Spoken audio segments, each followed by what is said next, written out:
Alright guys, so I would like to talk about how exactly I take my Lego photos on Instagram.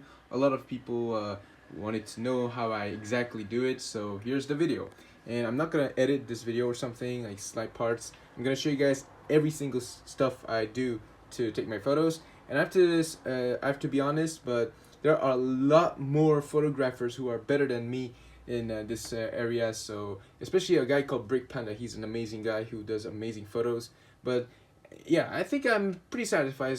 I'm pretty satisfied with what I do, so I hope this is pretty useful. So you will definitely need some stuff as the material. So first of all, you definitely need a DSLR camera. So I know there's a lot of people and saying that the phone camera, iPhone, Galaxy cameras are good, but it won't be as it won't be good as this guy over here. So I'm using Canon EOS 200D. So Canon is a great camera for beginners, especially this one is a camera that I had bought like 7 years ago or something. And I put this what's the name of this? This is the macro extension tube, where you can find it from Amazon US actually. So I bought this from the United States back in like 5 years ago. And what it allows to do, instead of buying a whole macro lens, which is like $500, by simply putting this thing over here, you can take macro shots. So that's a very effective way of doing it instead of paying a lot of money for a specific lens. And then you definitely need a phone. So this is my current phone, which is iPhone 14 Pro. It is better if you have a matte coated screen protector instead of this glossy one, but it doesn't matter. You can have a phone or a monitor, a computer, or whatever you phone, whatever something, a smart device that can display a photo.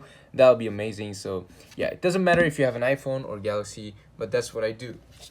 Next one is, this is also from Amazon. I just applied this weird white paper on it, and this thing is called Ulanzi RGB light. So basically it portrays lights of a lot of colors. As you guys can see, you can adjust the color from red to red, yeah.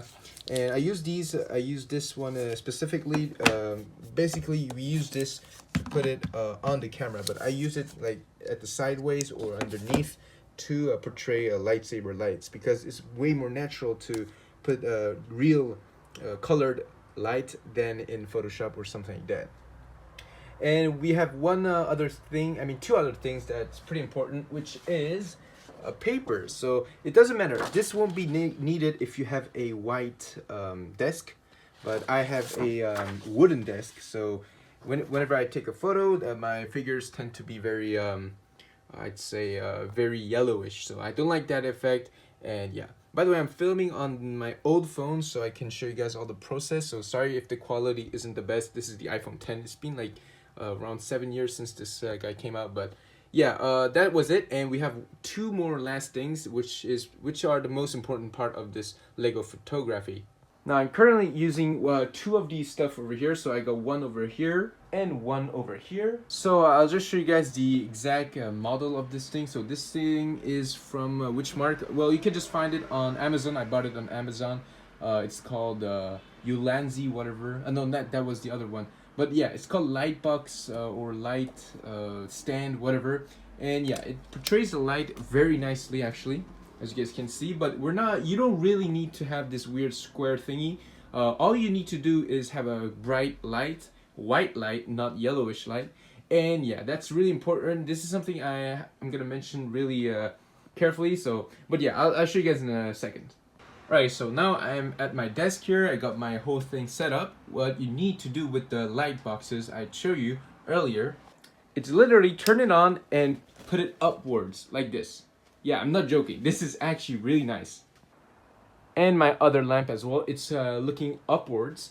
It's because it's to prevent light reflection on plastic figures such as Lego figures. So I want to take a photo of this Gar Saxon. There was a scene where he puts the helmet on when they're the Mandalorians and Darth Maul is in this cave thingy. So I want to do that shot, but there's nothing really much to do here. So this is a scene where he puts the helmet and just goes away or whatever while Maul is interrogating Jesse. And fun fact, so what you do here, I'm on Disney Plus, I'm on Chrome, and you can install this extension called Go Full. Never mind, what was it? Yeah, video screenshot. So you can find this thing easily, and you can actually capture Disney Plus or Netflix's screen, which is very nice. So I got some shots here. So the first shot is like this one. I'm gonna remove the this character here, Gar Saxon, from the photo on Photoshop. Now the good part of having an Apple computer is that you can actually easily put the background on your iCloud drive. So I'm gonna go here. These are some of my files here. Let's say background. So I got a bunch of backgrounds over here. I'm gonna put the one I just made here, which is a background without Gar Saxon. I'm just put it over here. And so what I do to remove this Saxon from the screenshot is, first of all, I remove the black bars from the thingy. Oops, I didn't select the layer. Over here, let's do the same thing over here. And now I'm gonna just select the whole Saxon part here. By the way, his armor is just gorgeous, man. One of the best, if not the best Mandalorian armor in history. So you just so what I just did here is I removed the Saxon, and what you do is once you selected Saxon, like I did, you go to Edit, you go to Fill, and you select Content Aware, and you click Yes. I mean OK, and it will automatically like generate the thingy, and you don't need to be perfect because this will be a bit blurred out. And I'm gonna do the same thing over here where we can see a Mandalorian just doing some business, I guess. I'm sorry for the background noise, by the way. Got a lot of motorcycles nearby, but that's it. So once it's done, you just save it like I did. Adjust the brightness of your phone, and I'm just gonna put it over here, and I'm gonna start placing my figure. And some of you guys wondered how I am able to, put my figures, especially the head, like move towards like this. So basically I use a sticky tag. You can find this thing for like $2 on Target or Amazon if you're in the US, or Monoprix or Carrefour, whatever in France. And yeah, just take some of these and I put it over here, and I adjust the head angle. I just finished putting this guy over here. So what I'm gonna do is now I'm gonna take a photo. Now, as you guys can see, the scene is pretty dark, so I just turned off my other lamp, and I'm literally taking a photo in the daylight. I suggest you guys putting the whatever blinder, so there's no sunlight. But yeah, I think we have enough light to take a photo. So now we gotta adjust the aperture. So basically, you see something called 5.0 here. Basically, this is the depth. Basically, once if it's closer to 5, it means that the background will be blurry. However, if you take it if you put it above like 11, which means the background of this figure will be more precise. I mean, more unfocused, more sharp than blurry. So, and if you change this, the photo will look dark. So you just gotta click the other button and just raise the brightness, and yeah, you can just do this by your choice. I think that's perfectly fine. I know my old iPhone camera isn't capturing the moment, but as you guys can see, the background is still visible while the figure is also focused. So that's why I like this option. 11 is great, and if you want to do some close-ups, then 5.6 is the best choice. Also, the reason why I chose white paper here is because since the scene is way too dark, you won't be able to see the figure even though you brighten up the camera. So that's why I used this white surface than black or wooden. If it was wooden, then it will be very yellowish. So yeah, now I'm gonna put this photo onto my computer, and I'll see you guys there. Alright, so I just successfully transferred my photo to my computer with my great microphone, by the way. Alright, so over here I'm going to select I just took 2 photos. I think that's enough, and this one is my favorite, so I'm going to close the other files, and this is the photo that I'll be using. So first of all, what I do is I click on Image and Auto Color to see if it works or not. If the auto color is too much, then I don't use it. But for this instance, it's pretty nice. I can see the photo better, and now I just go to Adjustments, Brightness, and I kind of play with the brightness of this thing. Next I go to Filter, you go to Noise, Dust, and Scratches. So usually I used to do like 2 to 3, but 5 is enough. It's basically, it makes the surface more softer than so basically it's less sharpness but with no dust and scratches. And as you guys know, Lego figures have a lot of dusts, so it's to remove them. Now I go to healing brush tool, spot healing brush tool, and I just put, click on all of the weird dusts on the helmet here. So just click them as much as you like to do. Now if you remove all the dust, it'll be the best, but since there's too much, you won't be necessarily be needing to do all individually, but the more you do, the better the picture is. So let's see, there's some dusts over here as well as here, and you can actually really see the details of these Lego figures. I got some scratch here, so if you have like a weird scratch print on the print, you can actually use this healing brush tool to able to I guess to hide those printing errors or something like that. But I think that I think that's natural and that's nice. So right now, since Gar Saxon has a yellow visor and he does not have this black line, I'm gonna go to pen tool. So the pen tool is the most important part. If you want to crop your photo, if you want this Gar Saxon to be a PNG, then this is what you have to use. However, if you want to make a PNG photo, if you want to completely get this figure on PNG with no background, you need to shoot the photo, like I said, further from 5.6 so that the background is not blurry as hell, so that you can see the outlines of the figure better. Now I'm gonna just draw. I don't know if it's a draw, but you drag these stuff. So I'm gonna draw. My English is getting worse every day. But all right, so I'm gonna try my best to explain what I do here. So I drag my mouse to select the whole yellow area. You can use the magic wand tool, but not the best in the world in my opinion. I'm gonna do this. Now I just realized that, yo, Dwayne, why are you doing that? So my goal here is to remove the black line. So I'm just gonna start doing it like so. I think without the black line looks cool. Actually, never mind. So it's really depending on your artistic approach. But all you just gotta do is I'm gonna select these yellow lines, yellow visor here. By the way, I really hope Black Series makes Gar Saxon. Man, they just revealed Pre-Vizsla and they were using the same old Jango Fett mold for the body. I'm talking about Star Wars Hasbro, not Lego. But yeah, one day we'll see Saxon in his true color.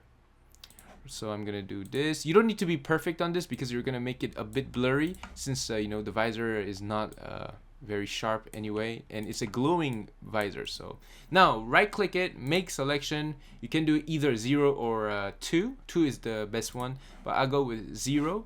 And now I make another layer. I just go to paint bucket tool and I just I just click on the selection, and now you got the visor. What I do next is, since the visor is in the show is yellow and slightly oranges, I double click the layer 1. I go to gradient overlay, and then let's just put the yellow. Let's say the yellow is around here. That's too bright, right? Yeah. Slightly, yeah. A little bit. Yeah, there you go. And the black over here, I'm gonna change it to a bit of an orange color. Ah, perfect. And I like to do it radial, so since it's a visor, I think that looks more natural, etc. You click OK. Now go to filter, blur, Gaussian blur. So you're gonna adjust by your preference here. So I'm gonna do it a little bit like that. I think that looks great. And double click once again to put an outer glow. So I'm gonna select the thingy and just put the size on max and the opacity a bit down so that you can actually feel that it's really glowing. Let me just adjust the color a little bit. I think that looks fine. A bit. Now, too much of the opacity kind of ruins the whole thing. It looks too blurry, I'd say. Alright, once it's done, now the frame of this photo, in the show you can only see like this upper part of Saxon. So what I'm going to do is I'm going to unlock the background layer. So shift click with the layer to resize it a little bit, such like this. And yeah, it looks a bit better. A bit too, yeah, around this one. Yeah, around this size. And now you got a slightly zoomed photo here. Now I'm gonna adjust once again with some hue saturation. So you go to hue saturation and you can just adjust the color a little bit, make it a bit redder, I say. That's a good thing. And you know, I'm lazy to do all of these yellow triangular stuff on his chest, so I'm just gonna magic one. These are smaller parts, so you don't need to be perfect. Just do the same process of what I did with the visor. Go to blur, Gaussian blur, and now since these are out of focus, you gotta make them a little bit more blurry than the visor. So over here, I'm gonna take linear, and yeah, there you go. That's nice.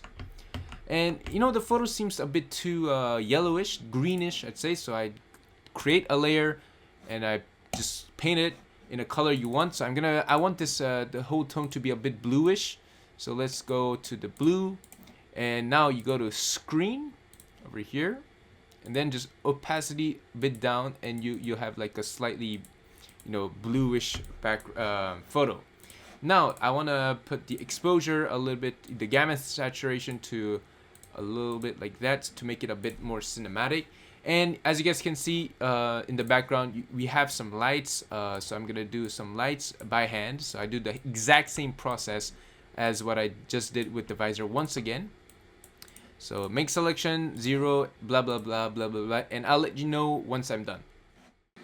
Alright, so the photo looks great, and now I'm gonna, you know, put this the photo into my phone, and I'm gonna open Lightroom, and I'll show you why. Alright, so now I'm on my phone on Lightroom, and I'm gonna select Gar Saxon, open, and boom. I didn't even pay for the whole version. So here's the photo that I just edited on my computer.